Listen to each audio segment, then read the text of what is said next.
Telugu మ్యాట్రిమోనీకి thanks చెప్పాలి. 26 ఏళ్ల క్రితం ఇదే తెలుగు మ్యాట్రిమోనీ ద్వారానే వేళమ్మకి పెళ్లి చేశాం. పెళ్ళంటేనే తెలుగు మ్యాట్రిమోనీనే. కర్ణాటకలో ముఖ్యమంత్రి మార్పునకు ఏర్పాట్లు జరుగుతున్నట్లు సంకేతాలు వెలువడుతున్నాయి.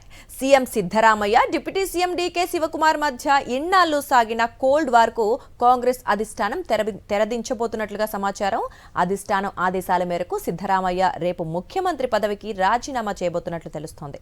ఇక ఇవాళ బెంగళూరులో సిద్ధరామయ్య మీడియా సమావేశం నిర్వహించబోతున్నారు.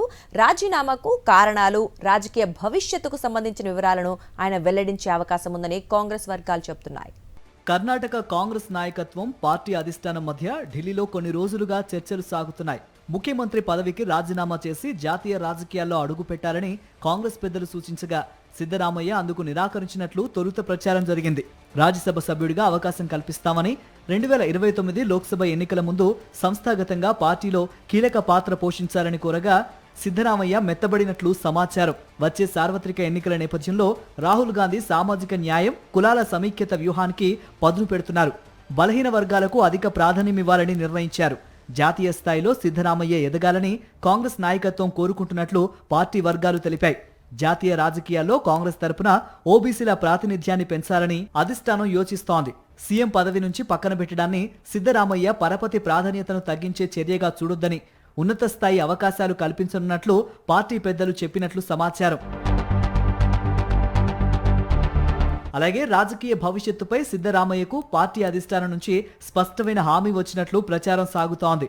సిద్ధరామయ్య, డీకే శివకుమార్ మంగళవారం ఢిల్లీలోని పార్టీ ప్రధాన కార్యాలయం ఇందిరాభవన్లో కాంగ్రెస్ అధ్యక్షుడు మల్లికార్జున ఖర్గే, రాహుల్ గాంధీ, కేసీ వేణుగోపాల్, కర్ణాటక కాంగ్రెస్ ఇన్ఛార్జ్ రణదీప్ సుర్జేవాలాతో సమావేశమయ్యారు. ఈ భేటీలో సీఎం మార్పుపై కీలక చర్చ జరిగినట్లు తెలుస్తోంది.